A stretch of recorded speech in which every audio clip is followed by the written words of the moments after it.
guys, and welcome back to my channel. My name is Johanna. For those of you who are new here, welcome. For those of you who are returning, welcome back. A great big shout out to my channel members for supporting my channel. Thank you.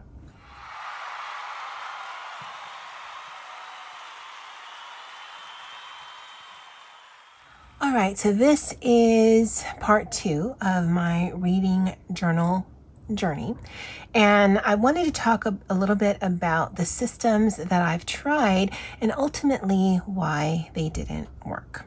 So I've always been an avid reader. I definitely am a mood reader, and reading is an escapist hobby for me. I don't delve deep into characters or world building. Honestly, 5 minutes after I finish a book, I probably won't even remember the main character's name.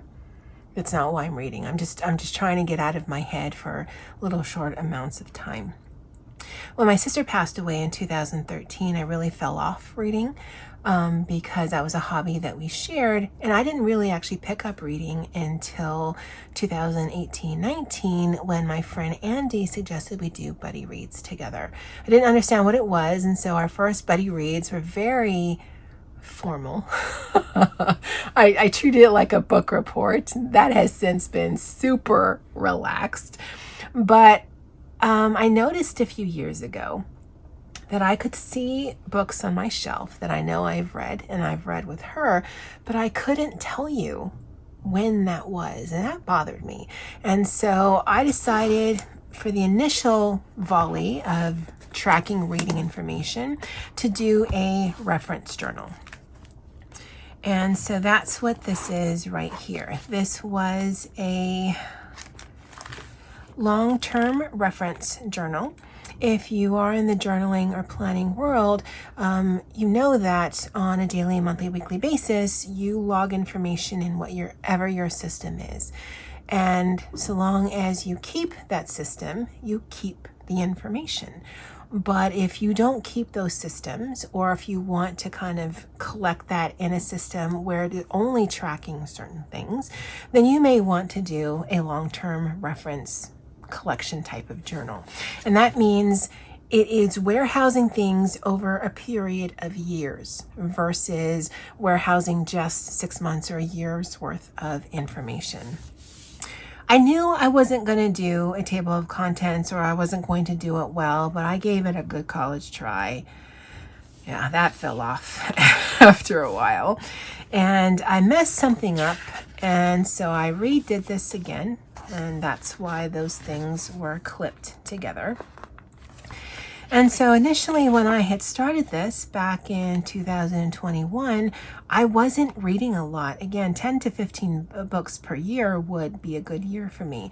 So tracking a reading log in this fashion with a little Dutch door action here, I thought, yeah, that works well because I'm not reading a ton. Who cares?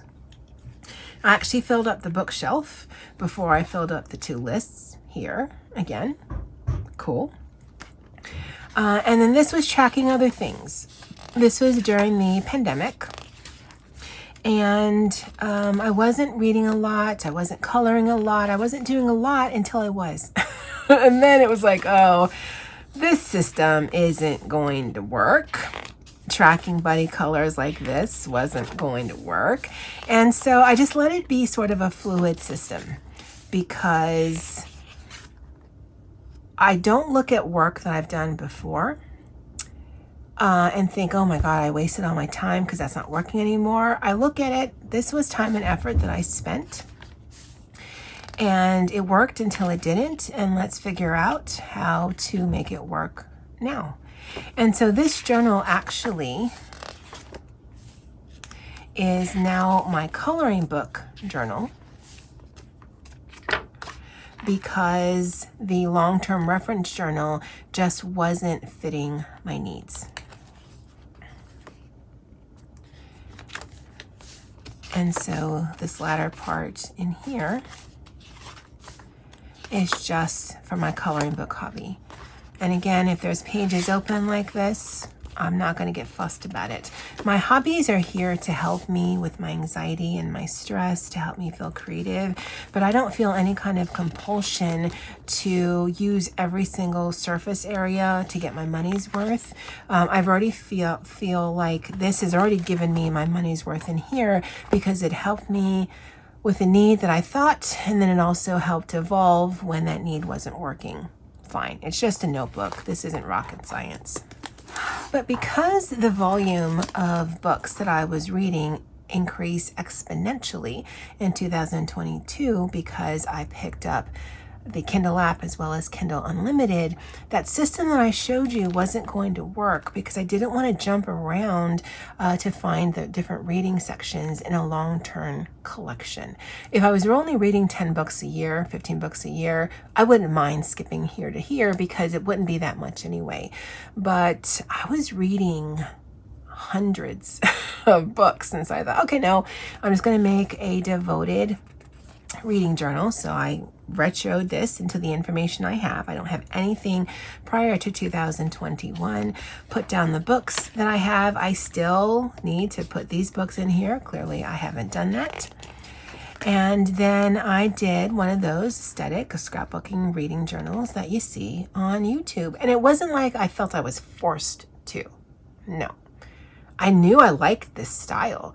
It's just what you see predominantly on YouTube is something like this. Very artistic, very scrapbooky, very visual. And that's because YouTube is a very visual medium. Something like this in a thumbnail would look a lot more interesting and potentially grab a lot more views than something like just a list of something. And again, I read a lot more than I thought I would. Love the look of this. Love seeing all of the book covers that I read. Black and white made it very easy on the eyes. Obviously, I still need to put some new in, but also it makes it less distracting because all of the different colors that would have been on here otherwise. Plus, then I didn't have to have a fancy printer that used colored ink. I did use colored ink for this here. And again, I'm not tracking the things you typically see tracked because I'm only tracking things that are of interest to me. And I love the look of this. I love seeing writing on the page. I love looking at the books that I've read, either Patreon or Buddy Reads. And then I had some pages here for stats. And then on a monthly basis, I just did some things. And I cannot tell you how much I love looking at this kind of stuff. I loved setting it up. I loved doing it. It's so much fun to me. And there's no rhyme or reason, honestly, as you can tell. I don't have a theme so much as what's in the 2-page spread or the spread itself should match together, but from page to page, it doesn't need to. There's not an overarching theme for the year, for the month, for whatever. And I loved how that looked. Set up 2023. I knew I read a lot in 2022, was going to make myself as successful as I could be for the upcoming year. And so I set all of this up. This was a beast to do. Never again. But as you can see, nothing is filled out. By I think it was February or March of 2023, I realized because I do enjoy novellas so much that I had actually not left enough space for myself in this for 2023. Because I think by the time I hit February or March, I was already up to 200 books. Now, as I mentioned in part 1 of this video, I'm a skimmer, skipper, back of the book gister. I just need to know the story. I don't need to know the characters' lives. I don't sometimes even care.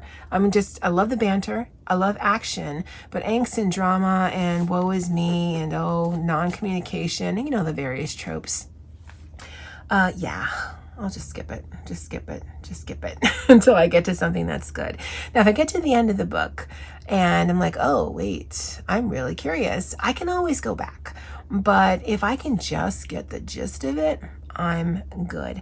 I don't write book reviews. I am not here to get my new book bestie or find my new book boyfriend. It is a very disposable hobby to me. But once I realized this wasn't enough, well, that kind of put me off on coming in here.